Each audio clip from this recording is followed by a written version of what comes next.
Hello అండి, మీరు కూడా ఇలా టేస్టీ అయిన చికెన్ ఫ్రైడ్ రైస్ ఇంట్లోనే మీ వాళ్ళ కోసం ప్రిపేర్ చేయాలనుకుంటున్నారా? ఇంకెందుకు ఆలస్యం, బయట ఫుడ్ ఆపేయండి. ఇంట్లోనే మీ చేతి వంటను రుచిగా చేసి పెట్టేయండి.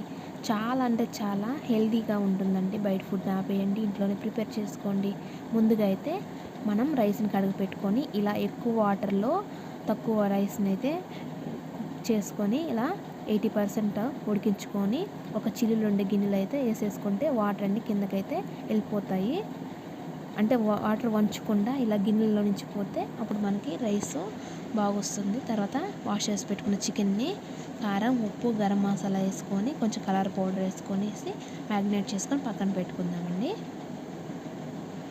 తర్వాత మనము వంచి పెట్టుకున్న రైస్ని అయితే ఇలా కాటన్ క్లాత్లో వేసుకుంటే తక్కువ సమయంలో మనకి ఆరిపోతుంది.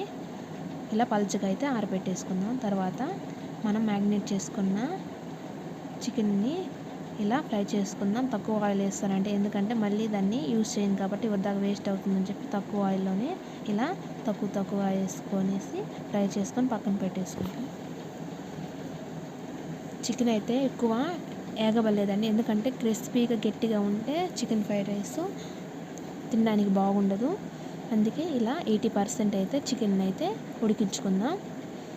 అలానే రెడీ చేసి పెట్టుకున్నామండి అన్నీ క్యారెట్, బీన్స్, క్యాబేజీ, కొత్తిమీర, చిల్లీ సాస్ అండి. ఇది వచ్చేసి సోయా సాస్ని అయితే యూజ్ చేస్తానండి నేను. ధనియాల పౌడరు, కారం, గరం మసాలా, అలానే చికెన్ పీసెస్ అండి. ఇలా 80% ఉడికే చూపించిన విధంగా అలా తుంచితే తునిగిపోయే విధంగా అయితే మీరు కూడా ఉడికించి పెట్టుకోండి. తర్వాత ఫ్రైడ్ రైస్ని అయితే స్టార్ట్ చేద్దాం. ఆయిల్ పోసుకొని మీరు ఎన్ని ఎగ్స్ అయితే వేసుకోవాలనుకుంటున్నారో అన్ని వేసుకోండి. నేనైతే 3 ఎగ్స్ని అయితే వేసుకొని కొంచెం ఫ్రై చేసుకుందామండి.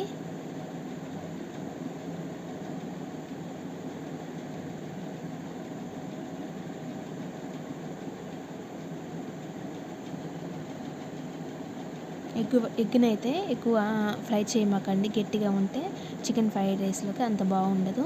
లైట్గా కొంచెం మెత్తగా ఉండేలాగా ఫ్రై చేసుకోండి. ఫ్రై అయిన తర్వాత మనము కట్ చేసి పెట్టుకున్న కొత్తిమీర, కొంచెం కరివేపాకుని అయితే తాలింపులో వేసుకొని అలానే క్యాబేజీ, బీన్స్, క్యారెట్ని అయితే వేసుకొని కొంచెం మగ్గనిద్దాం. ఒక 2 మినిట్స్ని అయితే స్లో ఫ్లేమ్లో పెట్టేసుకొని మగ్గనిద్దాం.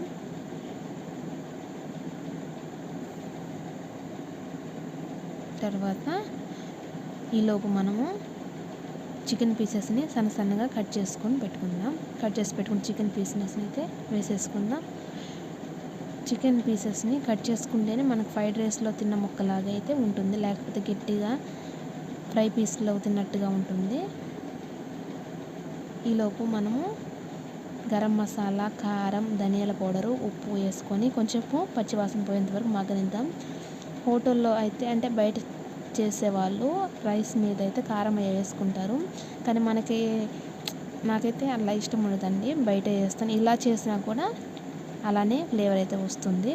తర్వాత మనం ఉడికించి పెట్టుకున్న రైస్ని అయితే వేసుకొనేసి ఎక్కువ గందరగోళంగా తిప్పకుండా స్లోగా అటు ఇటు అయితే తిప్పేసుకోండి. ఇలా మసాలా అంతా కలిసాక రైస్లో సోయా సాస్ని హై ఫ్లేమ్లో వేసుకొని అలానే చిల్లీ సాస్ని కూడా వేసుకొనేసి బాగా ఫ్రై చేసి స్మోక్ వచ్చేలాగా ఫ్రై చేయండి. బాగా హై ఫ్లేమ్లోనే ఉండాలండి, అప్పుడే మనకి ఫ్రైడ్ రైస్ ఫ్లేవర్ అయితే వస్తుంది. కలిపెడుతూనే ఉండండి, లేదా కింద అడుగంటేస్తుంది. అంటే మన బాండి అలా నాన్ స్టిక్ అయితే కాదు కాబట్టి కలిపెడుతూనే ఫ్రై చేసుకుంటూ ఉండండి.